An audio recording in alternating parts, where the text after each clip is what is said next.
Good morning. Nag-record ako pero hindi ko nabuhay yung mic. Ang tagal pa naman ng 30 minutes. Good thing naman ngayon kasi at least ma-explain ko ng sandali. Anyway, sa ICP, 5 minutes. Ito yung iniintay kong entry. Kasi ito na yung confirmation ko sa 5 minutes. Ito na lang yung entry yung iniintay ko. Somewhere around 12.69. Okay. Sandali. Copying ko lang to.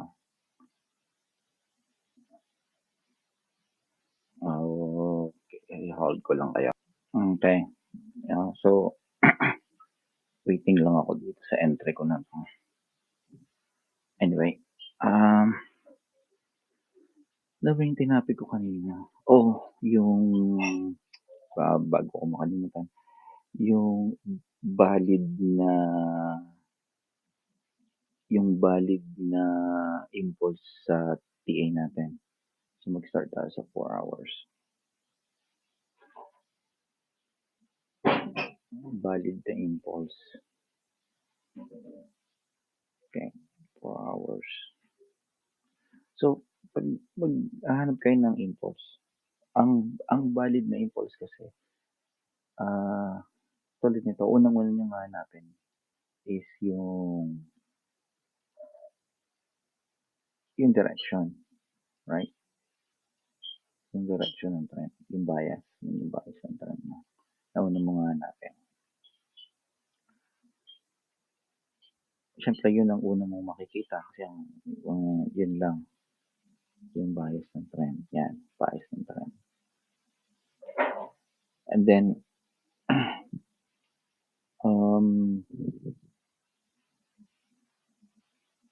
bias ng trend, and then itong EMA.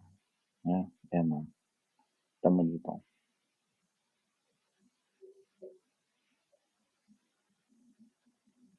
Hide.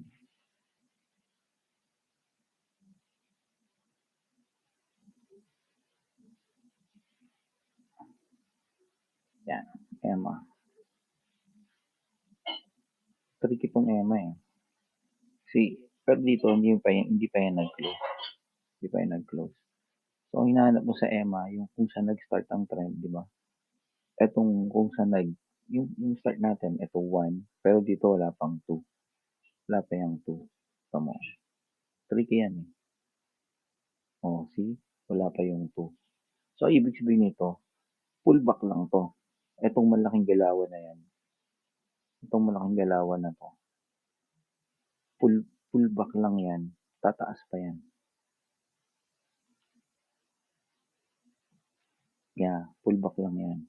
So, ang hinahanap mo is yung impulse. Saan impulse belong to? Itong pullback na to. Ang impulse mo sa loob. Diba? Yan. Sa loob. So, dito sa galawan na to, dahil kay Emma, alam mo na pullback lang to, tataas pa yan. Ang target mo dito is ito, pababa. So, ang target mo, itong mga to. Yan ang target mo. Tapos, ang trade mo, mag-start dito. Right.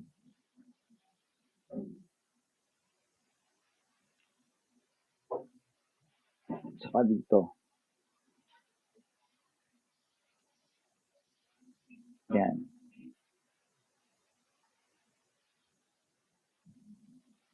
Ang hinahanap mo dito, kasi, kwento maglulong ka dahil yung EMA hindi pa nagsara. So, ang hinahanap mo dito, yung pullback na ito. Ito, itong area na to, hinahanap mo. Anything below nyan, ilulong mo. Yan. Anything below.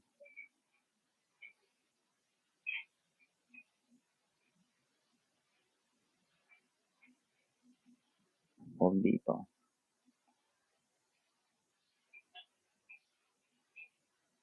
Somewhere around yan. Continuous lang.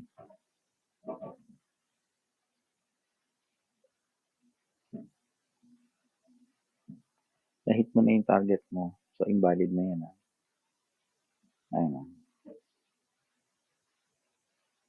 Yan yung mga trade mo dyan.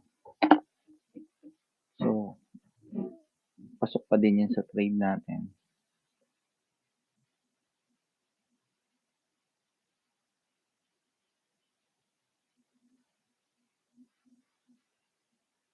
$75 target. Di ba?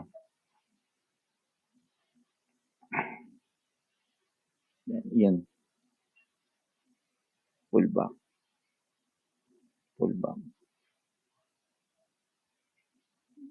Hanggang dito yung pullback mo.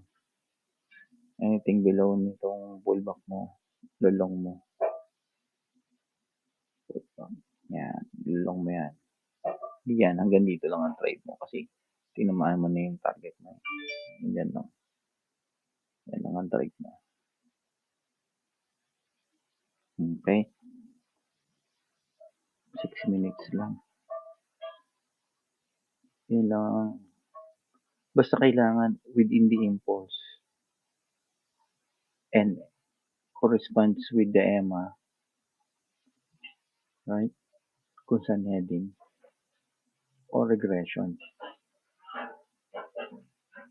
Okay. Yan muna. Kanina 30 minutes yan. Ngayon, 6 minutes na lang.